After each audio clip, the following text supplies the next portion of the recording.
Hello, Mumbai. How are you? Great to be here. Great job, Chandresh, Parth, and everyone in the team pulling this off. It's getting bigger and bigger. And I think I was just telling someone that ETHMumbai has the spirit of Mumbai because it always happens in the bear market, probably peak of bear market, where even Bangalore guys are very afraid to do a conference. These guys just have the grit and the resilience to pull it off, which is what is needed. Uh, the topic that I've chosen to talk about today is actually building in AI era. It sounds pretty generic, but essentially I think a lot has changed. Oh, okay. Yeah.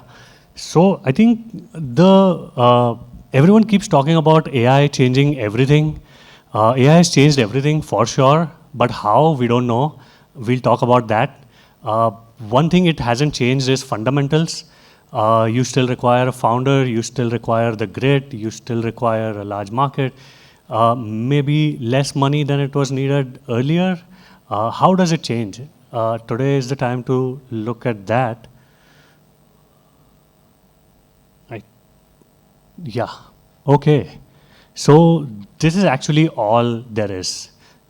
We've seen in the history, Web 2, before that, Web 3, there will be a small team, 2 people, 3 people. They will come up with an idea. They will build an MVP prototype. They will try to talk to users. They will get to a stage where they are like, yeah, this is something that really works. Let's spend a few years of our life building this, see if it becomes a company or a big startup. Once they do that, then the first thought that everyone has in mind is let's raise capital, right? This is usually called angel round, pre-seed round, whatever you want to call it. Uh, Ranges anywhere between $50,000 to $2 million. Then they go out and actually try and achieve what people call PMF by hiring a team, which is pretty crazy.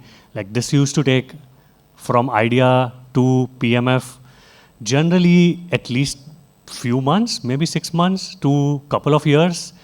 And that's how we've taken it for granted. Like this is what it means. Even today, I think we see a lot of decks where people are like, I've built this cool product. That's all. Is the product live on mainnet? We don't know. Is the product really going to work? We don't know. This completely changes with AI today. The best of founders in the future, I think with 4.6 Opus, we crossed some kind of threshold. Probably I've built 3 products in last 1 month, just like that. And now I think all 3 of them have more than 100 users. I haven't tweeted about any of them, haven't done any marketing as such, just been sharing it with people who I think might find it interesting. So to reach 100 users for 3 products took me 1 month and zero money. $200 cloud plan, that's all that was needed. What is the stage? What is the stage that was needed? Which is to ship extremely fast. Probably over a weekend is what we are expecting right now. No money is needed to build a product. Zero money on idea stage. Zero money to hire a team. You can see the biggest thing was, oh, I need 3 devs because my product is so complicated. I have to do this, I have to do that.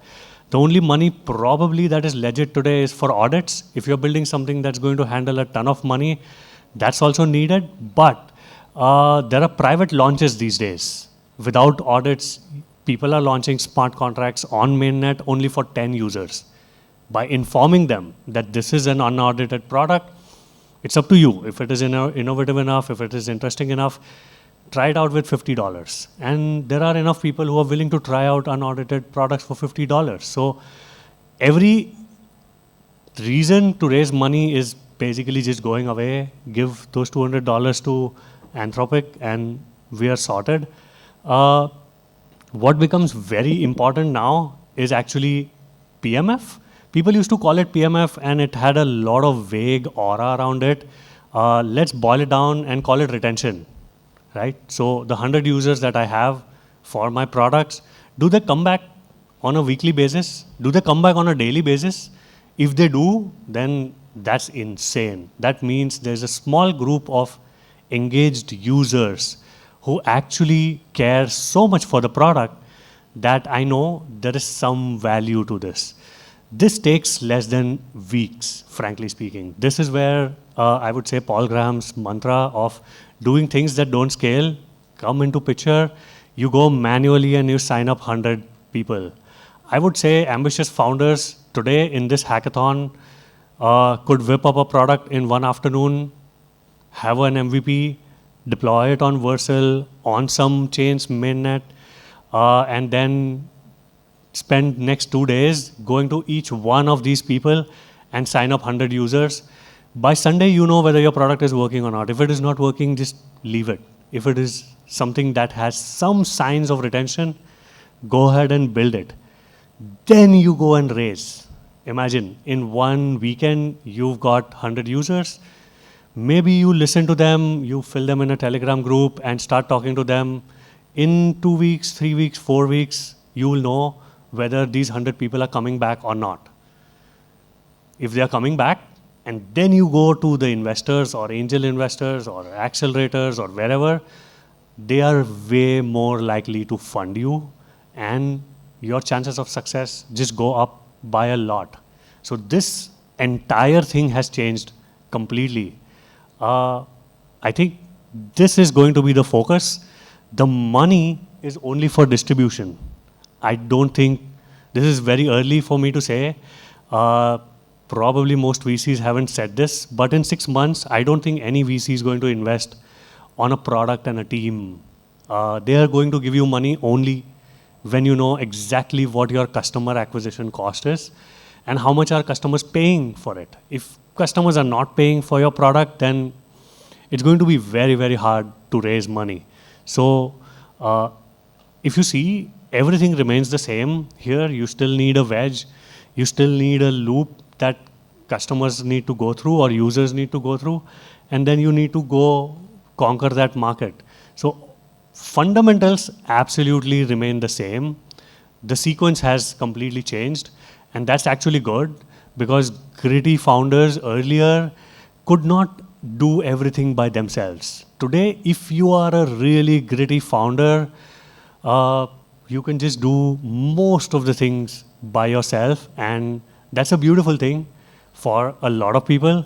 That's very scary for those who were shilling white papers and demos that really did not matter and were absolutely scared to go and talk to users. Talking to users has become primary skill at this point, frankly. So that being said, what I would say is if there was one line that has changed with AI, that's cost of PMF has gone down by a lot. There's, frankly, it's $200 plus maybe 2 months of your time, 3 months of your time till you get 100 paying users. I have to say paying users because in Web3, founders are not used to talking about revenue, but that's going to be the new trend thanks to no one buying each other's tokens anymore. That's a good thing. That's a very good thing. Funding is not a signal anymore, frankly. Your number of paying users have become signal. So if I see someone funded $5 million but has 1,000 users, that's actually a negative signal. Although you managed to fool some VCs, but this is actually not the era to do this. So yeah, that. And then I would say if you want to showcase what replaces that $5 million funded by, let's say, Sequoia, A16Z, Paradigm, Coinbase, whatever, top tier VCs. The biggest signal could be 1,000 users repeating on a daily basis. Are they using your product on a daily basis? If you say this out loud on Twitter, saying, I have a product that 1,000 users use on a daily basis, 25 VCs will be in your inbox in a couple of hours. That's what you should be aiming for, frankly speaking. And I think my time is done, but that's all. That was talk. That was the talk. All of these things remain the same. Acquire a very, very short, narrow market before you go and try to even scale. Like, don't go to 100,000 users or even 10,000 users. Don't shout out on Twitter, frankly. This has become very old. Don't tell chains to retweet your product. Very old tactic. Nothing happens with that. Go and talk to each one of the users. Yeah, this is a 90-day plan. If you want to click a picture, pretty simple, exactly what I told you guys right now. And I think this should be the last slide. Yeah, overfunded startups are done. You need to make sure that your startup looks like inevitable. If 1,000 people are so obsessed with your product, then it's inevitable that you will raise money and you will build a unicorn. So thank you so much.